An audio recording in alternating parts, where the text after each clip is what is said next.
Hey, what's going on, everybody? Welcome back to the channel. Welcome back for another episode. We are outside getting some interaction with a couple of the snakes. Right now I have my albino 2016 and she is not doing too much. It's a little early today. I figured I'd come out here and get some outside interaction before it gets blistering hot, but the forecast is not really looking good, so we won't be able to see the vibrant colors from the natural sunlight, and she won't be getting that much UV, but I still think her being outside is good. Some fresh air, some new senses and feels. I think the grass, I don't know how it is to them because they're normally in a box with either wood chips or paper, so hopefully they don't mind being in the grass. And she's getting a lot of flies on her, so I'm not worried about mites because mites aren't naturally in the grass where I am from, and you mostly just pick up mites at from breeders, reptile shows, and then like pet stores and stuff like that. So her being out here, the only thing that I don't really have to worry about is if she picks up a mite, or sorry, not a mite, ticks. And I don't think ticks will generally mess around with snakes, mostly cats or dogs. So we'll just take a couple snakes out here, let them explore, pick up some new smells and sights, and we will see what happens. So love her tail. I really hope she does not fade out any more than this as she grows up, but of course my favorite part on her is on the saddles, is how it goes down to the white tips. I think that is awesome. Probably the best coloration on her.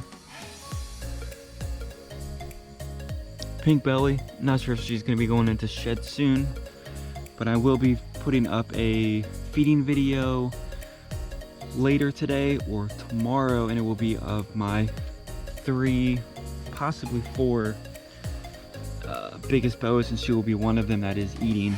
So when my snakes are getting older and bigger, I'm going to be pushing out the feeding schedules further and further, like 2 weeks, 3 weeks, and then eventually all my big snakes will be feeding every month, and then possibly my green anacondas and my Burmese will eat once a month, or possibly twice or once every 2 months.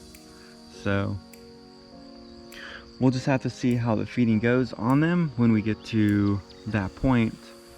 But she's cruising slowly through the grass, but no destination, just hanging out. These look like moths. Yeah, those are moths. It's super early out. It's like 6:30 in the morning, and hopefully it gets sunnier as the day goes by. I might bring out some of the red tails if the sun peeks through, so we can see how bright and vibrant they are with the natural lighting. So we'll put her back, and then we'll take out a few more.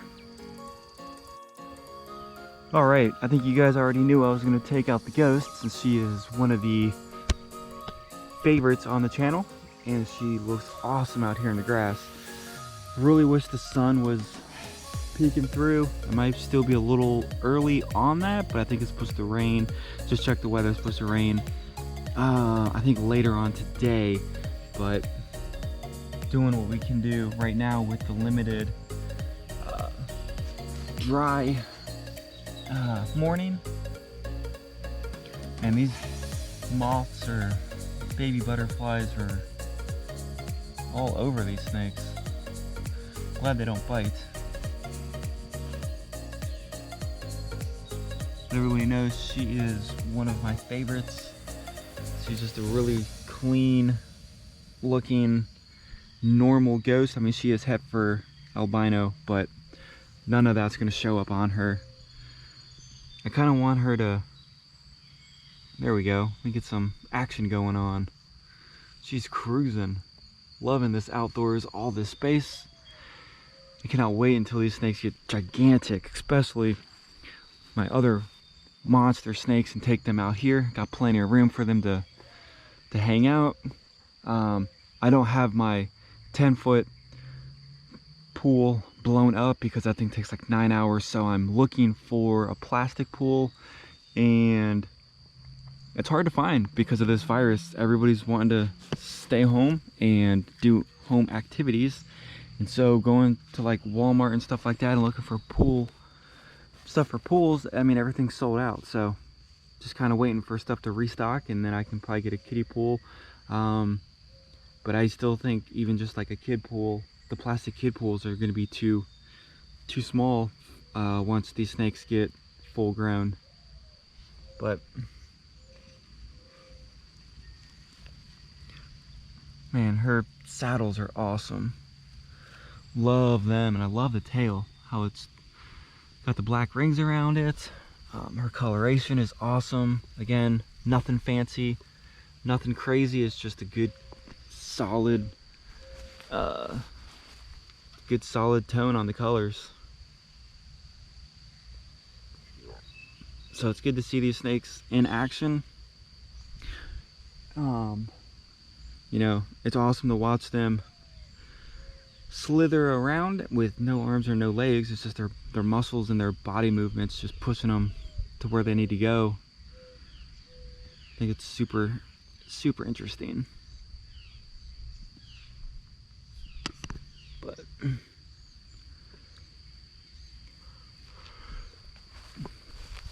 nope, we're not going to go in this dead bush.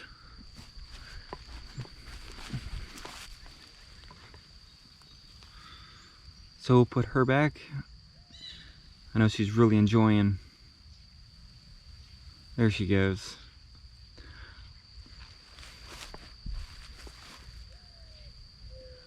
She's really liking this dead bush.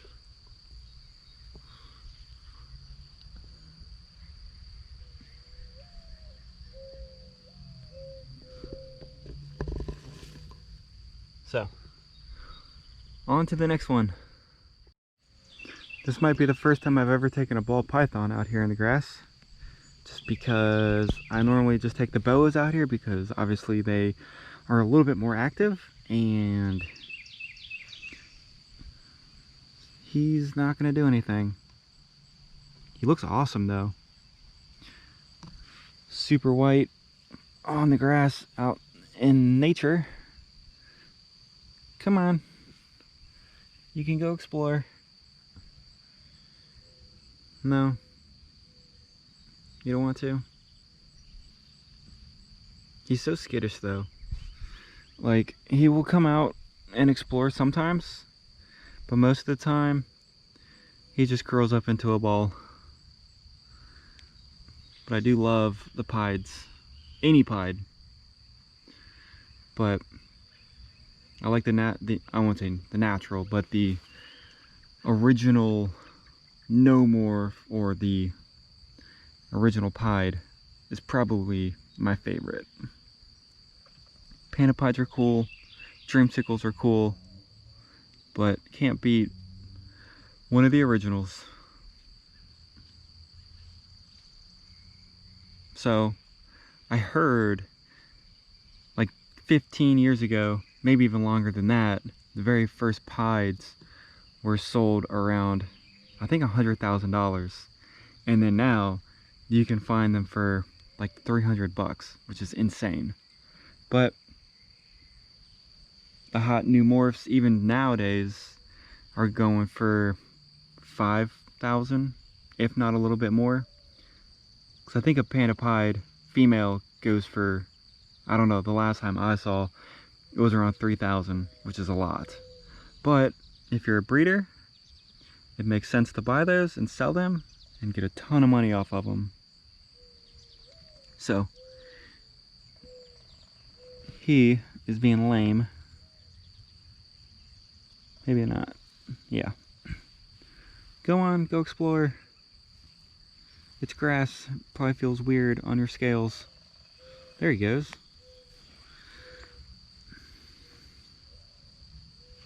Phew.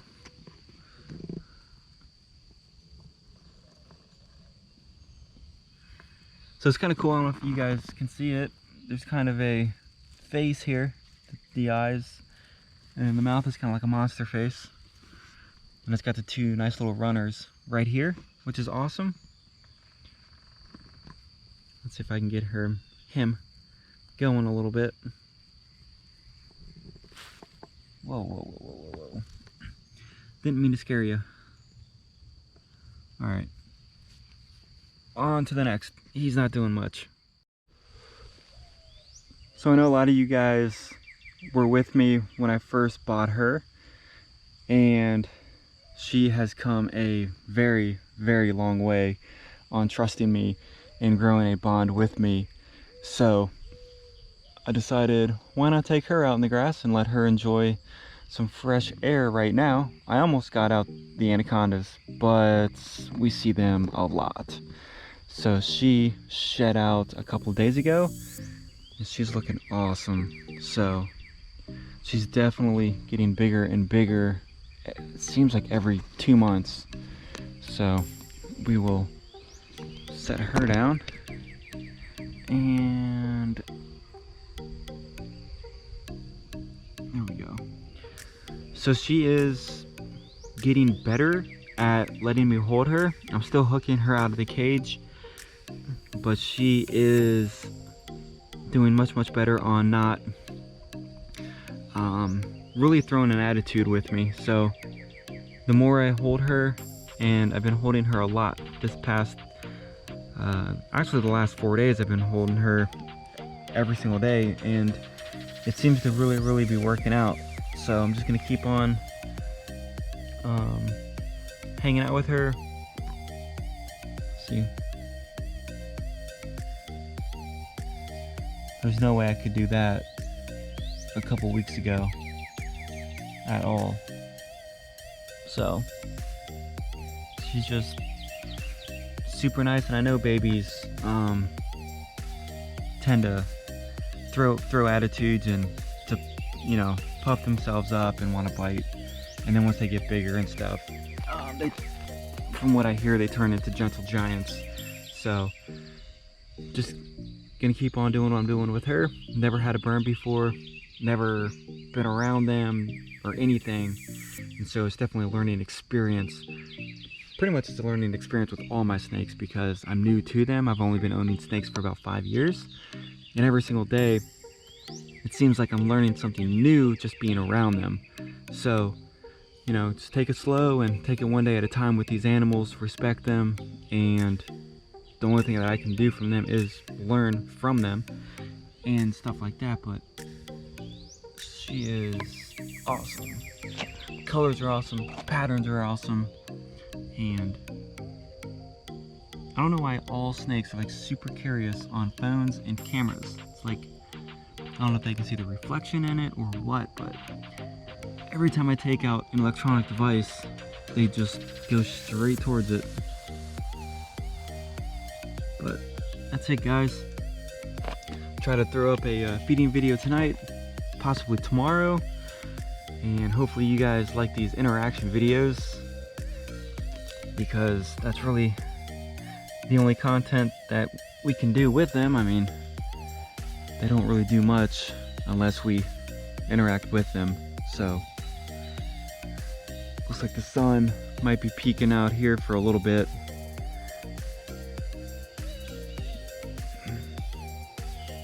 But she's getting all the interesting smells she can right now. So on that, I'll see you guys on the next video, and hopefully you guys had an awesome weekend.